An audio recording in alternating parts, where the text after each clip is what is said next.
வணக்கம், welcome to Ammachi's kitchen. இன்றைக்கி soft idli எப்படி செய்ய போகிறோங்கிறத பார்க்கலாம் வாங்க. சாஃப்ட் இட்லி செய்வதற்கு தேவையான பொருட்கள் என்னென்னு பார்க்கலாம். இட்லி அரிசி, வெந்தயம், உளுந்து, பச்சரிசி, இது அவலுங்க. இது வந்து கொட்டமுத்து அதுவும் கடையில் விற்கும், வாங்கிக்கலாம்.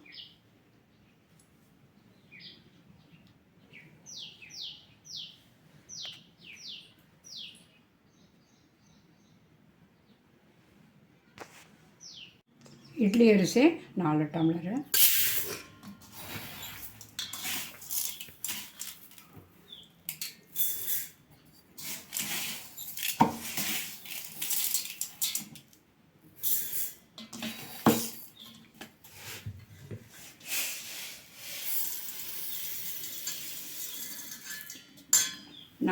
இட்லி அரிசி ஊற எடுத்துருக்கோம். தண்ணி ஊற்றி ஊற வச்சுக்கலாம். இப்போ அடுத்தது வந்து உளுந்து. இதால் 3/4 டம்ளர். இது இந்த 200 கிராம் மில்லிங்க. இதில் வந்து கொஞ்சம் குறையா போட்டு உளுந்து தனியாக ஊற வச்சுக்கலாம்.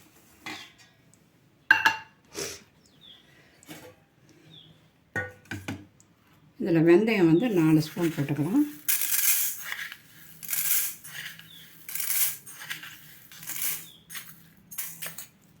இது வந்து அவலுங்க. அவல் கெட்டி அவல். பச்சரிசி ஒரு சின்ன டம்ளர் எடுத்துருக்கோம். அதுவும் இந்த புழுங்கல் அரிசியோடு சேர்த்து ஊற வச்சிடலாம். இப்போ இந்த வெந்தயம் போட்டிருக்கோம் 4 ஸ்பூனு.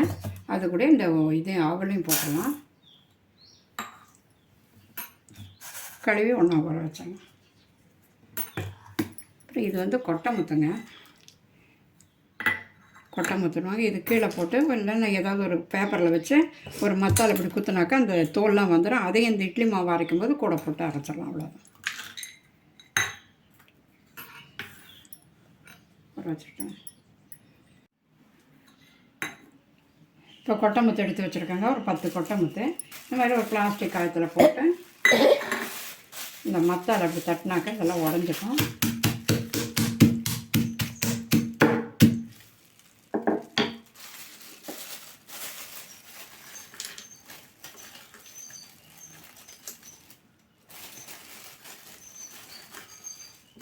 அப்புறமா இந்த பருப்பை மட்டும் எடுங்க போதும். இந்த கருப்பாக இருக்கிறதெல்லாம் எடுத்துட்டிங்கன்னா தன்னால் வந்துடும். அப்போ எப்போ ஆட்டுறோமோ அப்போ போட்டுக்கிட்டால் போதும்.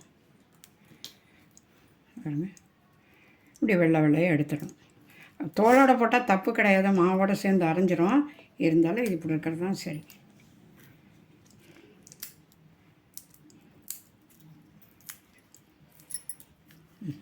இந்த மாதிரி வரும். பருப்பு எடுத்துக்கணும். அரிசியை முதல்ல ஊற வச்சிடலாம். ஒரு 4 மணி நேரம் ஊறட்டுங்க. நல்லா தண்ணி ஊற்றி வச்சுருக்கோம். ஊறட்டும். உளுந்து வந்து 2 மணி நேரத்துக்கு முன்னால் ஊற வச்சா போதும். இதையும் ஊற வச்சிடலாம். இப்போ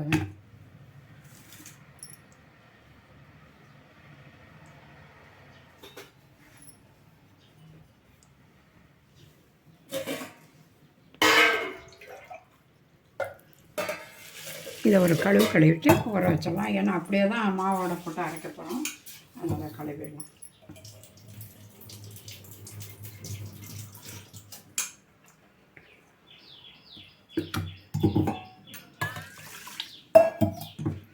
இந்த கொட்டமுத்து சுத்தம் பண்ணி கூட இதோடய போட்டுக்கலாம் அரைக்கும் போது.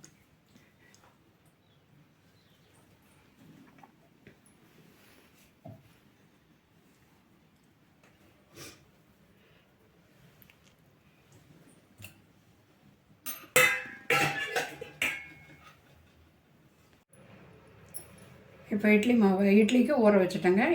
4 மணி நேரம் ஊறட்டும். உளுந்தை வந்து 2 மணி நேரத்துக்கு முன்னால் ஊற வச்சா போதும்.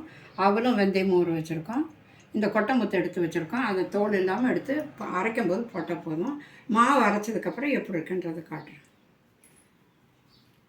4 மணி நேரம் கழித்து அரிசி உளுந்து எல்லாம் போட்டு வெந்தயம் என்னென்ன போட்டு வச்சுருந்தோமோ கொட்டமுத்து கெட்டி அவலை எல்லாத்தையும் ஒன்றா போட்டு அரைச்சிட்டு வந்து வச்சுருக்கோம். உளுந்தெல்லாம் இப்போ பாருங்கள். இப்போ இட்லி மாவு பதமாக இருக்குது. நல்லா நைஸாகவே இருக்குது. காலையில் எப்படி செஞ்சு இட்லி எப்படி இருக்குன்னு சாஃப்ட் இட்லி செஞ்சு காட்டுறேன். நேற்று சாயந்தரமாக அரைச்சி வச்ச மாவு நல்லா அரைச்சி வச்சுட்டேன். இப்போ நல்லா புளிச்சிருக்கு. இனிமேல் இட்லி ஊற்றணும்.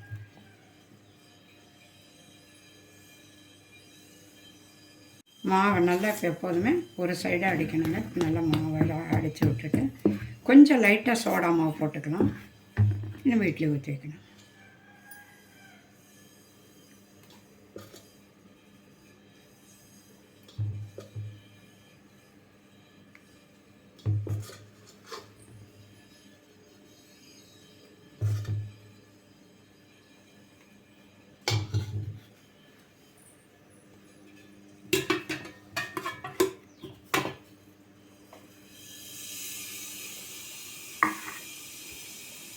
இந்த மாவுலேயே தோசையும் ஊற்றலாங்க. கொஞ்சம் லைட்டாக தண்ணி மாத்திரம் கலந்து தோசை ஊற்றலாம். தோசையும் ரொம்ப நல்லாயிருக்கும், சாஃப்டாக இருக்கும்.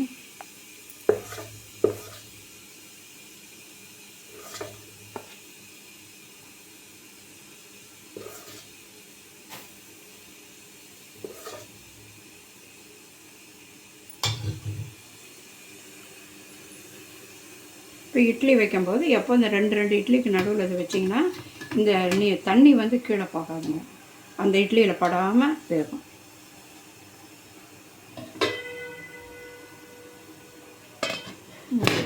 ஒரு 10-5 நிமிஷத்தில் வெந்துடும். அப்புறம் காட்டு.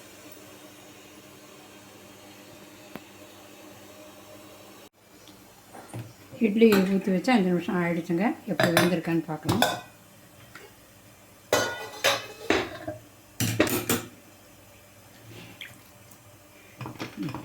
கையில் மாவு இப்படி ஒட்டாமல் வந்தோன்னே வெந்துருச்சுன்னு அர்த்தம். நேற்றில் அடுப்பேன்.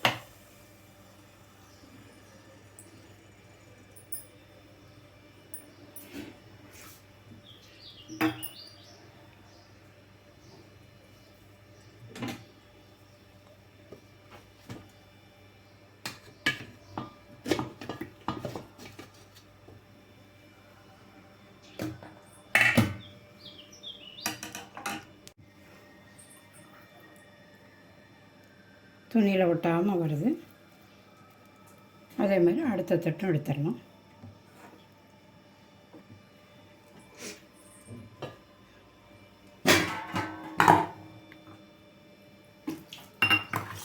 அதையும் இதே போல் கவுத்து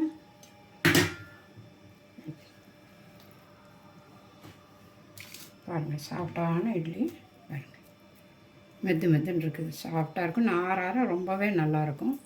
எடுத்து வச்சு சட்னி சாம்பார் எது வேணுமானாலும் தொட்டுட்டு சாப்பிடலாம்.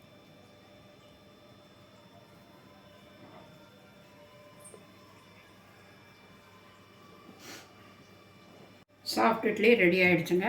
பாருங்கள், மெத்துன்னு இருக்குது. இது ஆற இன்னமும் நல்லாயிருக்கும். வீட்டில் செஞ்சு பாருங்கள். செஞ்சு பார்த்து சாப்பிட்டுட்டு சப்ஸ்கிரைப் பண்ணுங்கள். நன்றி, வணக்கம்.